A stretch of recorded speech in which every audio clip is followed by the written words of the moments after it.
Gang, I'm bald now. And since I am bald, God now beams his ideas in my forehead without any afro service. Beams the shit in my head like as if it's a Renaissance painting. But, twins, we gotta talk. This will be a different type of video. This will be more of like the philosophy and how I kind of take training. And I think the mindset you have towards training is going to make any program, even if it's doo-doo butter booty butt cheeks cookie cutter, you will be able to bring something that's more valuable than an amazing program. What I'm saying is quality over quantity, and it's a simple concept that we all have heard all our lives. But what I'm talking about is everybody who is training, they're constantly trying to do what is the most amount that I can do. I do not think that is the best possible question to ask yourself whenever you're training diligently. You should be training diligently, but like in success, if hard work was everything, then the donkey would own the farm. It is about hard work, a little bit of luck, patience, I would say, and also prudent. Prudent is just good decision making. Hard work is not everything, and there were times in calisthenics when I was training, all I did was just work harder. I would be like, let's just do more reps, let's just do heavier reps, let's just do more. Eventually, you have to think these workouts are freaking taking 4 hours to do. All right, I got relationships. Okay, I got 10 wives I gotta take care of. I gotta go do my 37-hour unpaid overtime shift. It's just like I gotta do all this just to break a sweat. And I don't think that's an appropriate way to look at training, especially if you want to do it long term.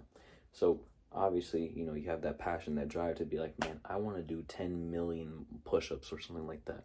And sometimes that's just for fun, and they all yield great results. Everything in training is a spectrum. But when you train diligently and prudently, you want to maximize the time. So instead of asking yourself, how much more can I do? You see, what is the smallest, the bare minimum I need in order to make progress?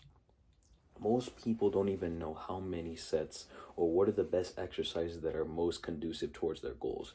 In terms of stimulus to fatigue ratio, it's just like, is the tiredness worth how much effort or how many gains you're going to get afterwards? Those are things you should learn while you're experimenting with calisthenics. For me, I notice I get the most gains doing unconventional movements. If I want to get brutal pulling strength, I do negative weighted pull-ups. For some reason, my pulling power goes Super Saiyan mode whenever I do those, more than any other exercise I do. And for pushing strength, I get great pressing power whenever I do deep handstand push-ups or weighted dips. And so when you figure out those ideal exercises for yourself, you then cut all the bullshit.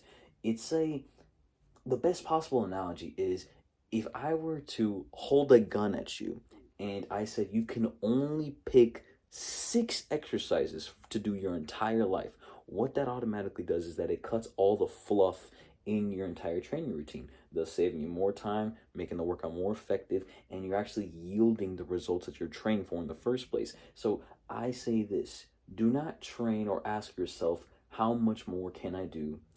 Obviously, if there's a retrospect of just like you're trying to break a PR or in a competition, but this is just for everyday folks. Do not ask how much more can I do. Ask what's the smallest amount I can do that I know will yield good results. For me, I train once a week, maybe twice a week if I'm going with friends. And people are always shocked when I tell them that, but it's just the fact that, what more do you need? I'm not an athlete. I do it for fun. And so when I see people, they're just trying to tell me that some people, they do it every day. And I understand that that's part of their routine. It's fun for them, and they're doing different stuff that I'm not doing. Me, I want to get in there, leave crying, and then not touch the gym for a week or two, because it saves me so much time. It's like perfect for my lifestyle currently.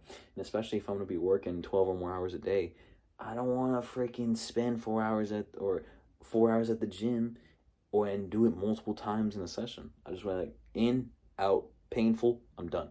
Kind of like the Mike method, Mike Hertz. I don't know, it's that guy with the mustache. He's really cool. He preaches high intensity a lot.